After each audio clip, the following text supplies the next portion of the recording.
Hello? Hey, Terrence. Yes, how are you? Yeah, I'm good. I'm good. Man, did you listen to Biya's speech? Yes, I did. Yeah, I just want to get your very raw. I know that the thing was last night, and looking at our schedules here, we haven't really had time to take a look at it. I just wanted to get your raw reaction to it. Well, I guess this is going to be very brief because it was largely a very childish and nonsensical speech. It was void of any substance and carried with it, the well-known lies and falsehoods that defines the state of Cameroon and its governance. But having said that, I think there were maybe 3 or 4 themes, not really about the minutiae of the speech itself, but about the occasion, if you will, of the address. I mean, sorry to say, I'm taken aback by the word childish. I mean, that was a whole planned speech by the president of La République du Cameroon, and it was announced. And I mean, yeah, can you expand on why you chose the word childish? When the president of Cameroon states that for the past several years, the prime ministers, which he handpicks and fires at will, are from Ambazonia, and is an indication of a lack of marginalization of the Ambazonian people, a people who elected prime ministers at a time when the French were chopping off heads in La République du Cameroon. I regard that as extremely childish. Would you rather call that well? I don't know. I was going to say a lie, but then wouldn't you? No, I guess I can go with that. It's not even a lie. It's just childish, like you said. It is childish, and I think part of the childishness is as a result of the infantilization of the Cameroonese establishment, and it goes beyond the Cameroonese establishment. It's a kind of Gaullist policy to infantilize those that are elevated to power in the African periphery, and we see this as a matter of governance, as a matter of policy, and I think under the stress of the Ambazonian resistance, it becomes even more manifest. Now, let me ask you this. Obviously, the Ambazonian people know exactly what you said, that the prime ministers are handpicked, he fires them at will. So those cannot be really representatives of the people. I think the Ambazonian people know that. You think that speech was crafted for the Ambazonian people?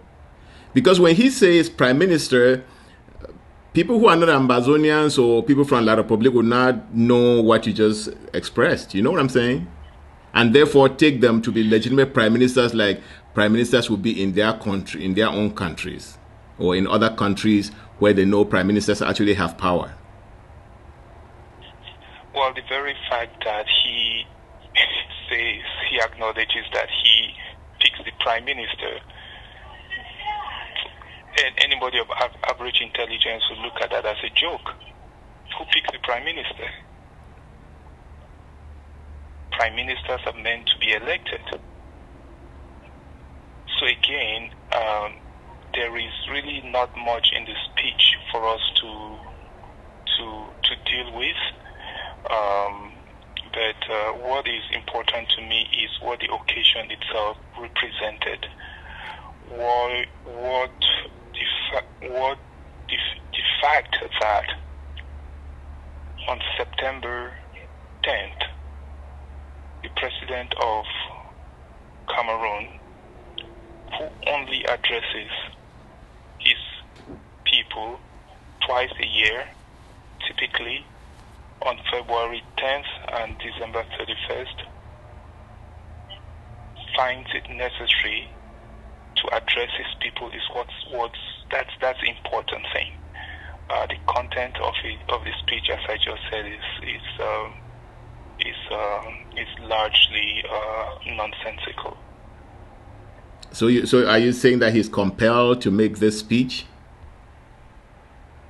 Yes, he was compelled to make this speech, and I think one should note that in this year 2019, the president of Cameroon, Mr. Paul Biya, has been forcibly dismounted from his perch on 2 occasions. The first occasion was when he was removed and kicked out of Switzerland a few months ago against his will. He went there thinking that he was going to spend several months as he typically does, but that wasn't to be the case. The second occasion, obviously, is his address of September 10th, 2019. This was another forcible dismount of Biya from his perch.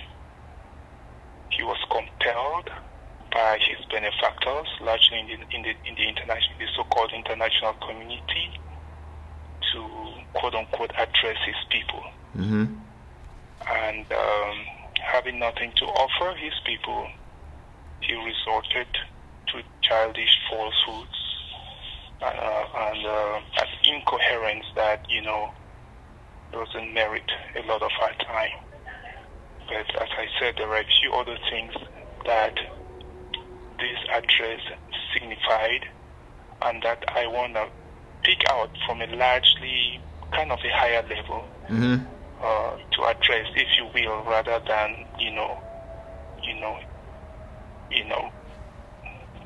what he said, basically what he spent 99% of his time saying. Yeah, why don't you do that? And maybe in doing that, you would address. I was going to ask you. I know you address the childish part. I was going to ask you the lies. But go ahead and say what you wanted to say, and maybe you will incorporate that as part of your statement.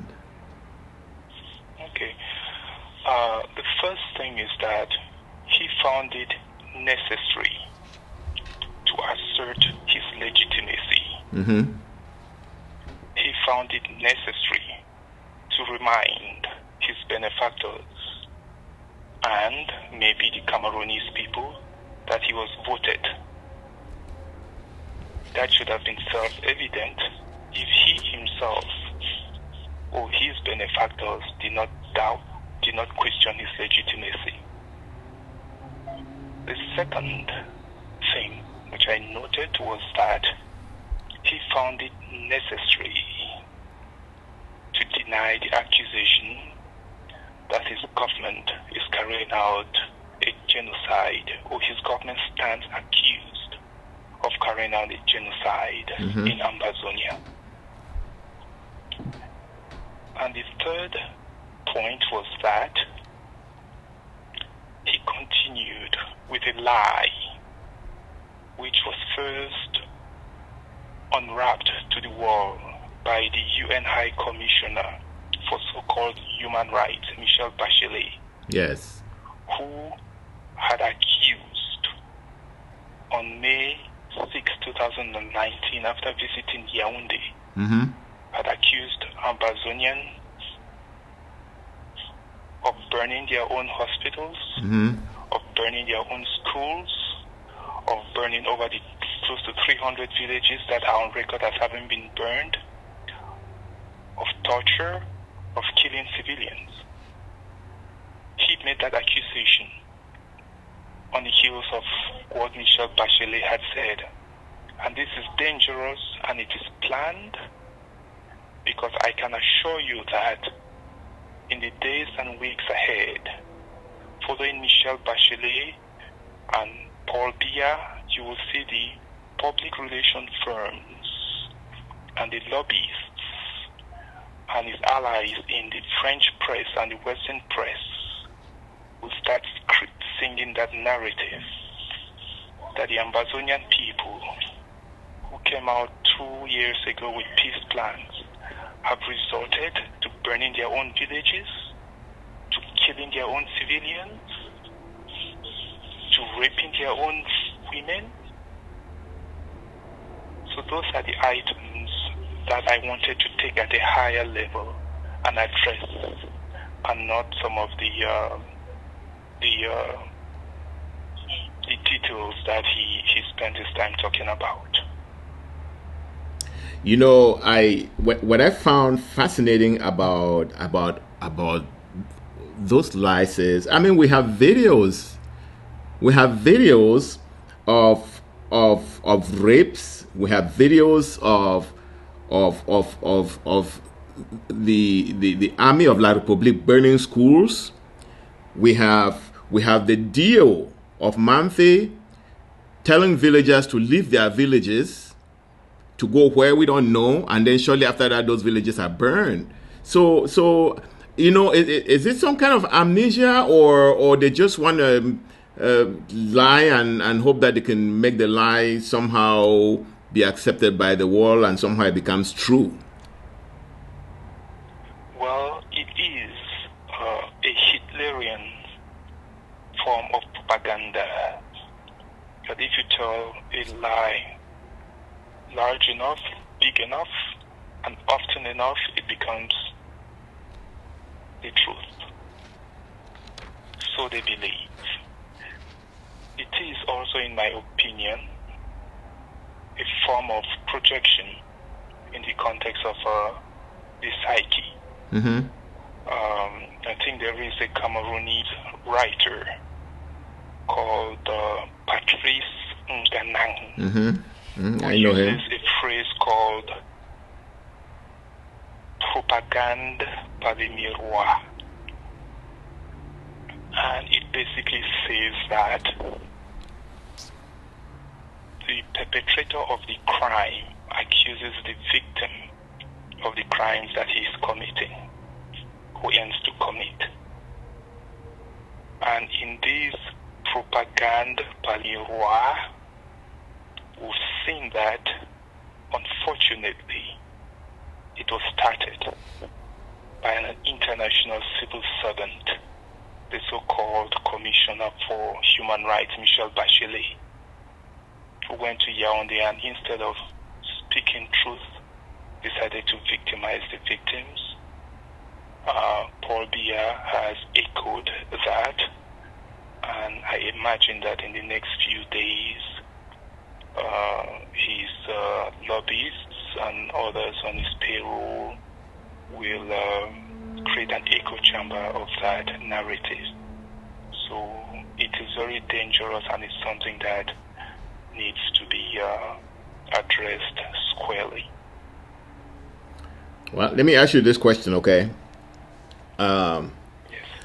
If you look at, if you read what he, and I've just skimmed through it really fast. I haven't really had time to read through it, but reading through it, I saw him making more like a political speech to the people of La Republique, and then mentioning Ambazonia, what he calls Northwest, Southwest regions now and then saying the issues, and then on the other hand saying there are no issues. Is this the dialogue that the international community have been calling for?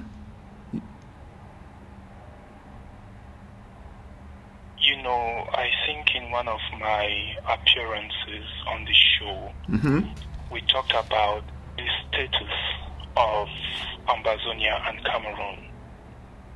And I think I mentioned the fact expressed by many French officials themselves, that Ambazonia is a colony of a colony. And I talked about how the long game for the French, the unfortunate partners that Thibault Nagy been referencing of late is to maintain Ambazonia as a colony of a colony, in spite of international law, in spite of international justice. So his dialogue is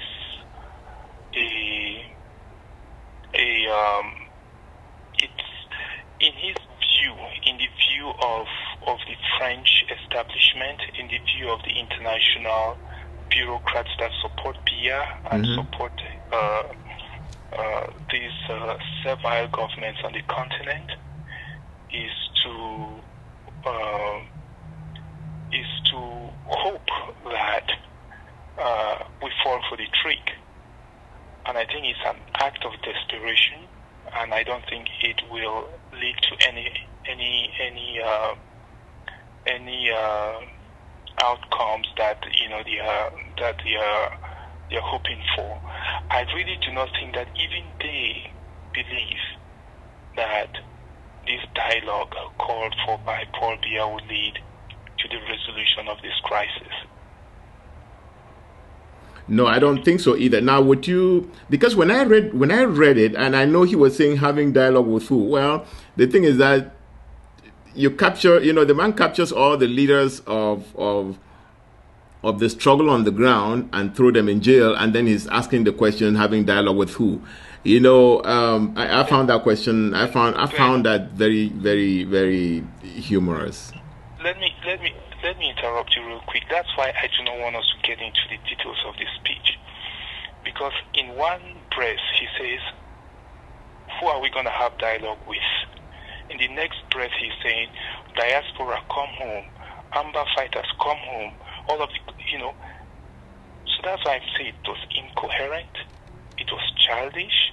You do not know who to have dialogue with, and then you invite in a whole bunch of people to come and dialogue with you. So if you want to go into his speech, it's gonna be like going on all fours and barking at a dog, barking at you. Yes. You know what I'm saying? It Yes. doesn't make sense.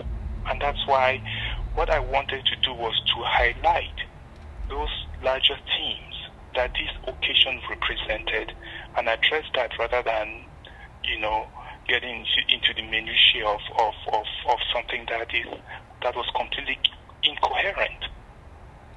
Well, let me tell you, when I read especially the first page of the speech just on my phone, I haven't really taken time, like I said, to read it. The first thing that came to my mind is like, oh my God, this is this guy who 2 years ago stood at an airport and declared war on the Ambazonian people, expecting them to have crumbled by now. And in 2019, he's still coming to.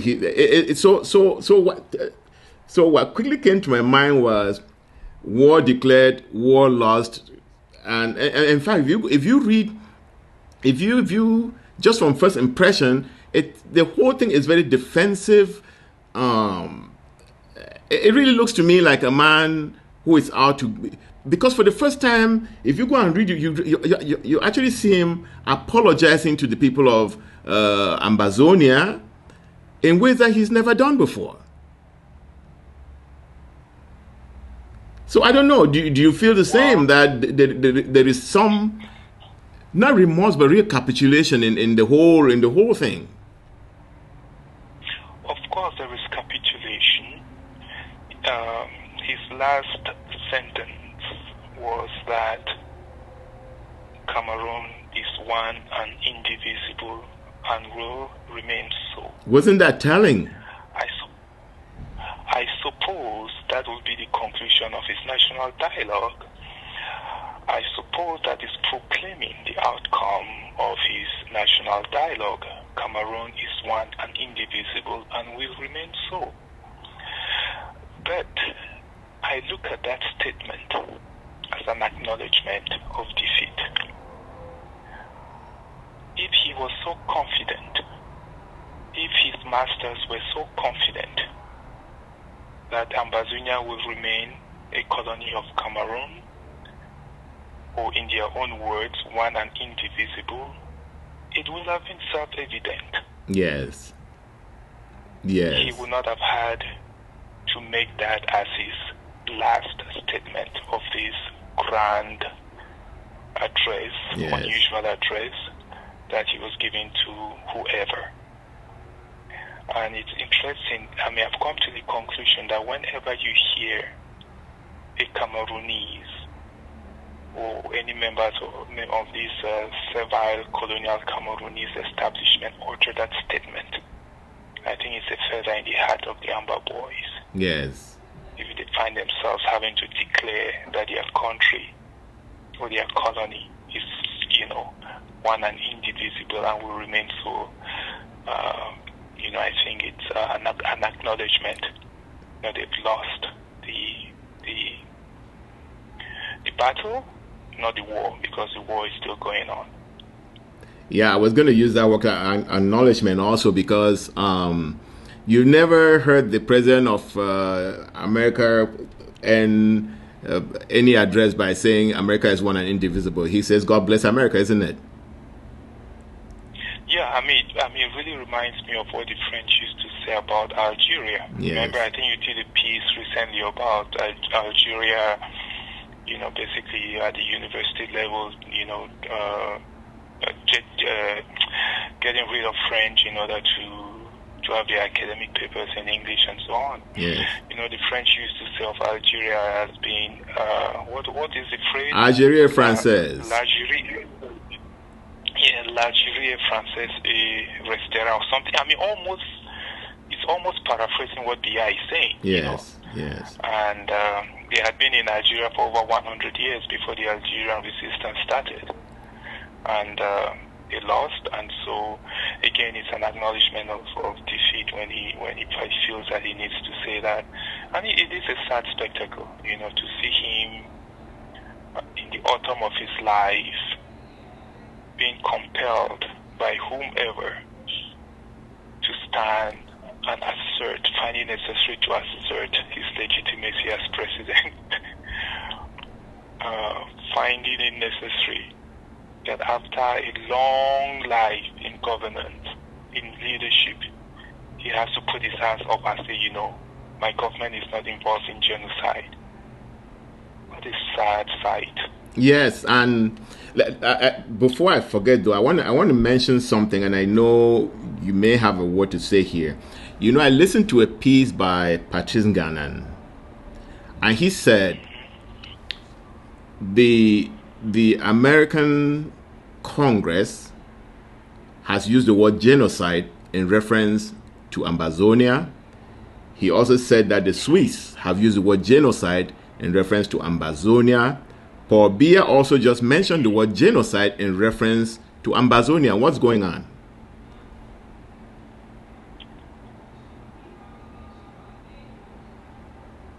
Did you listen to the piece by Gannan? Yes, I did. Okay. I think that's 3 mentions of the word genocide from 3 different entities. Yes. And there are multiple people in the American Congress who have used that word. And I think the congressman from Wisconsin, Ron Kind, talked about classic gradations of genocide regarding what's happening in Ambazonia. Yes. So there is indeed a genocide going on. There is indeed a genocidal project going on in Ambazonia. It is a genocidal project backed by the French. It is backed by the French because, by their very own assertion, Ambazonia is a gift to France, a gift that they maintain they will not abdicate. By their very own admission, it's a colony of a colony. They want to keep it that way, and they want to keep Cameroon one and indivisible, so that they continue this project. And that is why the American Congress is talking about genocide, and that's why somebody in the Swiss government mentioned genocide, and that's why Paul Biya, in the autumn of his life, puts his hands up and defends himself against the crime of genocide. What a pity. Yes. For an African. regarding another group of Africans. What a pity. Yes. And you know that the French have admitted that they are the ones who have been protecting Biya abroad from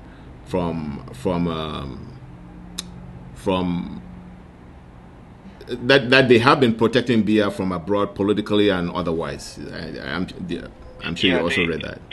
I think the phrase that they used was that they did not want other Western countries to take a harder line against Biya, so they've been protecting him. That's what they have acknowledged. I think this was published in Le Monde at the beginning of the year. Yes. From a French official was cited as the source of that comment. So no, France is not. This is not their first rodeo in Africa, I'm afraid to say, and it's something that we need to assert. And when Tibor Nagy, the Assistant Secretary of State for African Affairs, talks about their partners, we want to know who those partners are, and I hope the French are not one of them, because he cannot be in partnership with the genocidal France in Africa. This is, we've gone through this for too many times, and I think this is something that we need to assert as much as possible, and make sure that this narrative that you're beginning to try to create of Ambazonians, of people who just 2 years ago were Okada drivers, were farmers, were students who went out on the street carrying peace plans. You're now telling me all of a sudden they are the ones burning hospitals and villages and killing civilians?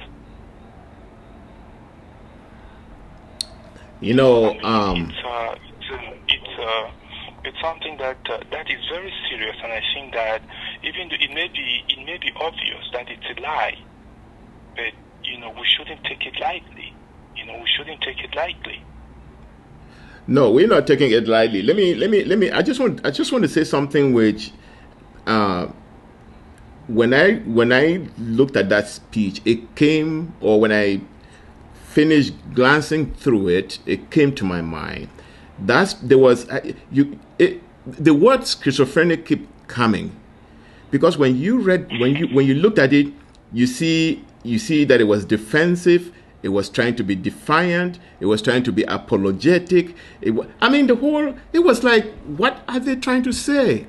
Do you really think that is there something for any Ambazonian to even attend that meeting? Well, I'm sure some will attend, and I'm sure even before he came out to make that address, I'm sure they had lined up some quote-unquote prominent Ambazonians who will be in attendance. As you know, there were some Ambazonians who were already claiming to be in talks in Geneva or Brussels or whatever with representatives of Paul Biya. So you always find these people who show up. But what you said about the speech is consistent with my view of it, and that's why it's really a waste of my time of our time to look at it, other than to look at it as in a big picture way, that I'm trying to do. Let me ask you another one, and I'm really looking at the Ambazonian people and the Amba boys with this part of the question. Is there really something there for Ambazonians to even consider, or even pause, or even ponder about? No, not at all. Not at all. Because when I this is a man who the world, you see, the whole world has been saying have a dialogue, which is all nonsense, because a person who has spent 2 years trying to murder Ambazonian, we cannot be asking him to have a dialogue. But the whole thing is, he goes on a pretend journey, but then he's saying, "Oh, this is a dialogue for all of Cameroon. Of course, there will be Northwest, Southwest." And I'm thinking, is it delusional, or is it, if he wants to placard the world, I think he should really do that. But he didn't even do that. So I didn't even see what Ambazonian should be going there for. I guess that's what I guess that's because I was trying to see. Not that I ever believe in a dialogue between the chicken and the wolf. I've never believed in that, and I think that this piece just showed that the whole thing is a joke. I don't know. What do you think? Well, Biya is at the end of his rope, and I think this speech demonstrates that. Even those that compelled him to make this address, I think they now understand that there will be no progress with Biya in charge. Yes. As he himself demonstrated yesterday by his own admission, whether it was intentional or not, he's an illegitimate president. He's an illegitimate president. He's a president who had to defend himself against an accusation of genocide. Who goes to the table to discuss with somebody like that? So I think they need to acknowledge that until Biya is removed from the scene, one way or the other, the crisis persists. Yeah, the persists. I just want to say, I have always wondered what the goals of Paul Biya are.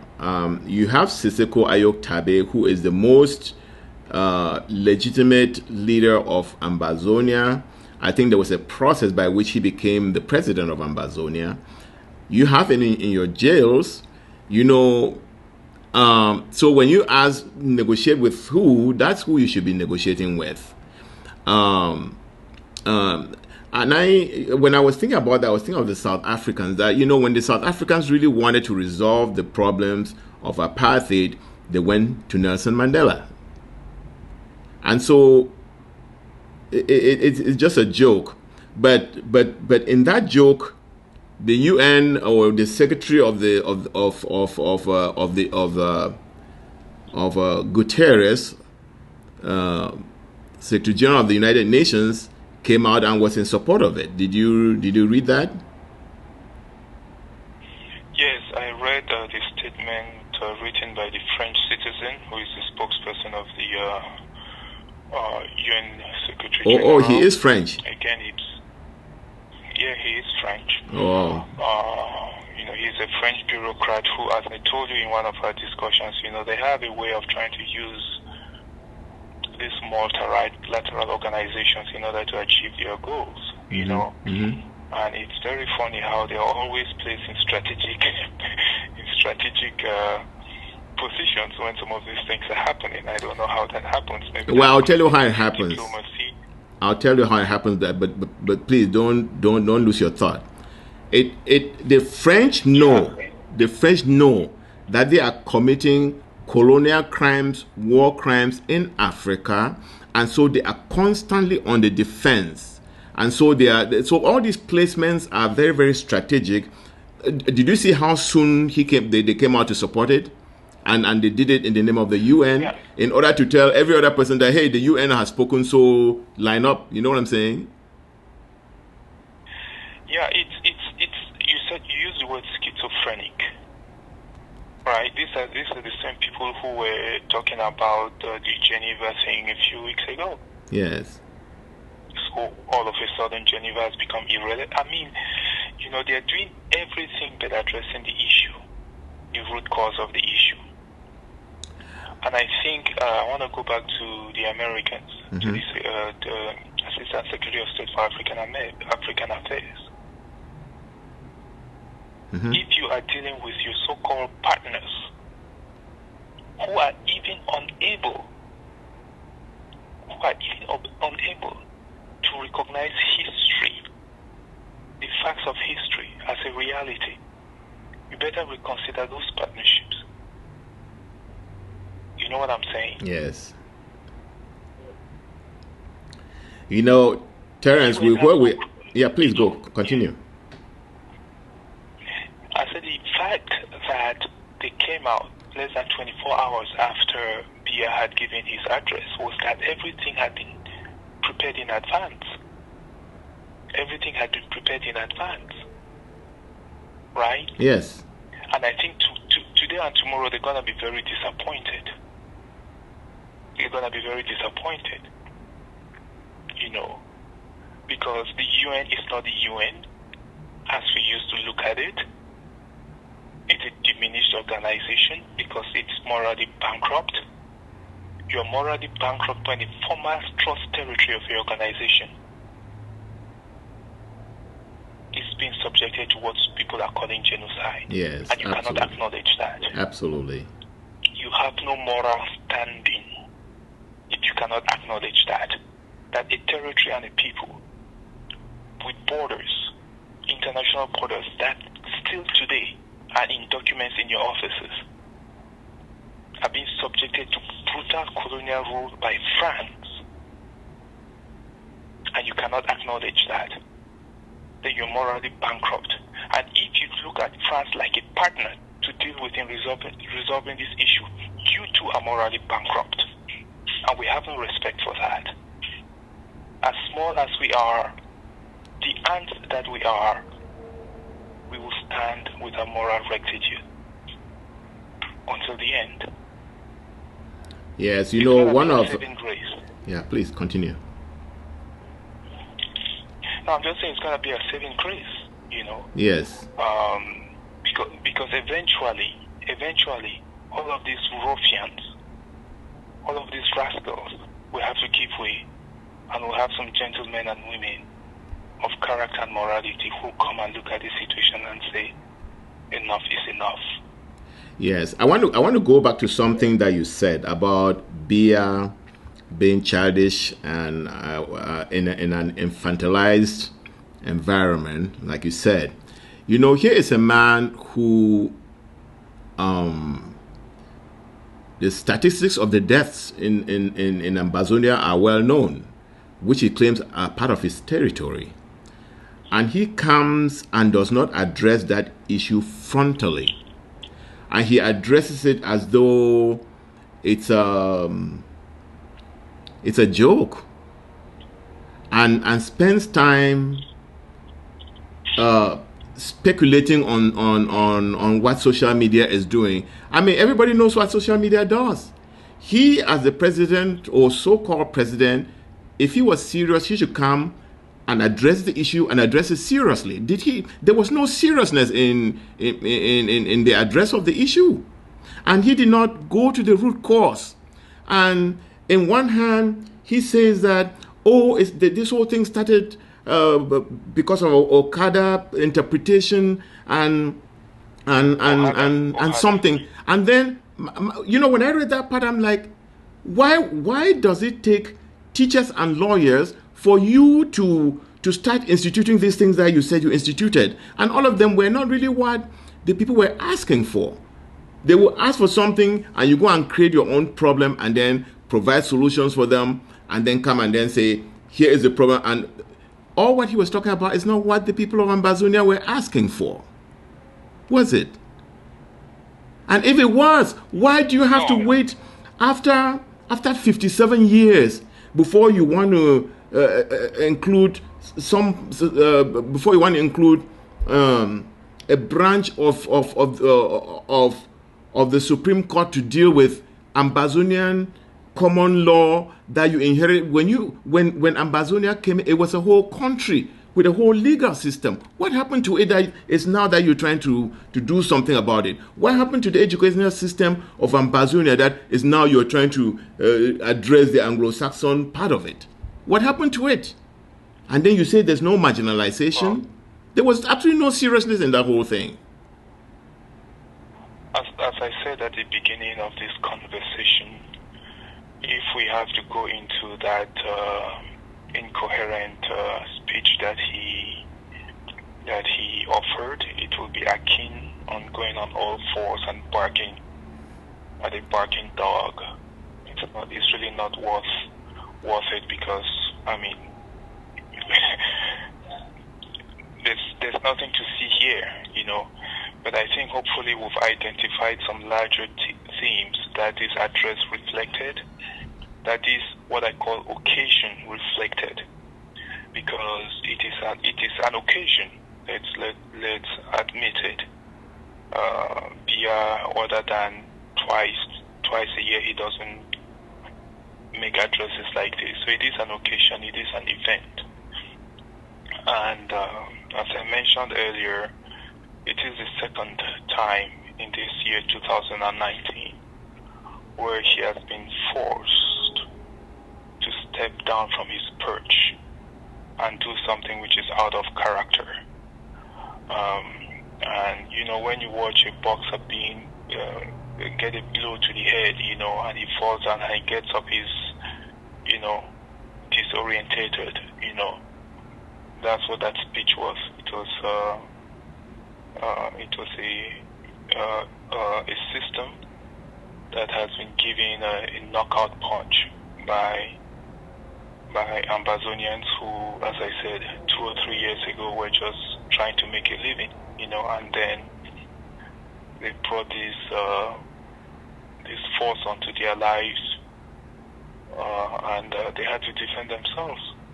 Yes, and I think France and the puppet regime in Yaoundé, I think they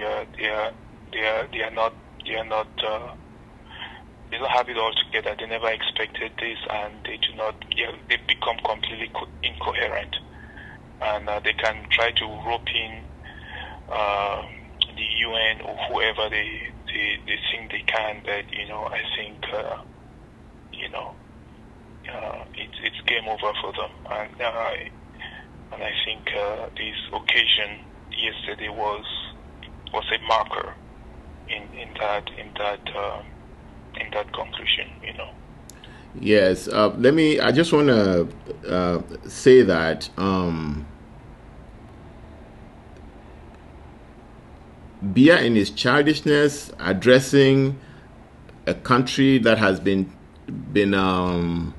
infantilized, should know that Ambazonian, since 2+ years ago, grew up, and until Biya and the international community takes them serious, it's not going to result to anything. It will continue. Do you have anything else to add, sir? No, I think that's it. It is sad to see somebody who is 86, 87 years old, and like this. It's unfortunate, but that's the pact. Once you make a pact with the France-Afrique devil, this is how things end. And it never really ends well for them. You know what I'm saying? Yes. And I think when it ends well for them, it means that they die in power, like Eyadema or Bongo and the rest. But maybe that's what Biya is hoping for. But we shall see. Well, I just want to say something. When you talked about him and France-Afrique, and I laughed because every time you read Paul Biya's speech, and in this one he was doing the same thing, having been in power for 37 years plus, having run a country that produces oil and a lot of the wealth that has come from Ambazonia, he still talk about roads and infrastructure and water and medical and health systems as though it is a country just being liberated from a colonial past. In fact, when Ambazonia, when the southern Cameroons was out of colonization, it was a much better country than it is today. So when somebody like Biya gives himself up for the French to dictate what happens to him, yes, you will end up being as part of France-Afrique, which shows the worst statistics in terms of development, physical, in terms of economic development, in terms of human development. And so I really like some choice word that you use, infantilization and childishness, and that is what makes of France-Afrique. And that's what makes the whole thing, even their language become that of dictators, the language of genocide, the language of poverty, the language of misery. They create a wall of misery. And until I don't know who really needs to rise up to it, but Ambazonia has decided that they are not going to be part of that anymore. Well, France and some of our Western partners, their return on investment on Paul Biya has been very, very healthy. Whether his people have water or roads or those things, it's none of it. It's none. They don't care. Their return on investment on that individual that they put there, that they identified as a young man in the 50s and 60s and put there, has been tremendous. It's probably been beyond their wildest dreams, so they could care less about about whether the people of La Republica and Ambazonia have the basics that make for modern living, I mean, I just want to go back to another. I really can't. It's amazing how convenient they wanted to start this issue started I'm not even going to put a year to it. Say the issue started when teachers and lawyers blah blah blah. No, this issue until you go back to 1961. Then we'll start thinking, then we'll know that you are being serious. Otherwise, I was going to say take your break and come back again after some time, but we hope that you're still there to come back. Terence, do you have anything else to add? No, thank you for reaching out. I wasn't expecting it to be this long because, as I said, I thought this speech was void of substance. But I think we've addressed some larger issues that the occasion represented, and thanks for the opportunity for expressing my thoughts. Absolutely, man. When something is very laughable, you cannot ignore it. I really wanted to ignore it because I haven't really I just glanced through the whole thing, and what I was looking at, it was a joke. And I'm thinking, who wrote the speech for him? Obviously he did not write it. You know what I'm saying? But I thought the person who wrote it thought that he was because at some point you see him, he's trying to act like, oh, we're a country. Some countries think that they can come and I'm just saying, no, you are responding to them. You are making this speech today not because you liked it. You are responding to the international community and you can spend time fooling yourself, but like I said, people from La Republique will believe the people you are addressing internationally who keep Paul Biya in that country may be fooled, but Ambazonians are not fooled. My brother, I really appreciate you for taking the call, and I want to come back to you sometime when you spend time actually reading the speech, and when I also read it and want to actually, because what I would like to do is break it down for our people. You know what I'm saying? And maybe laugh at it even louder than we are laughing right now. I just wanted to disappoint you because let me disappoint you by telling you that I listened to the speech live. I followed it live on the internet, and I don't think I'm gonna be reading that stuff. But it's I don't know. We'll see. Yeah, it was a joke. You have a good night, my brother. Yeah. Okay, we'll talk later. All right, bye.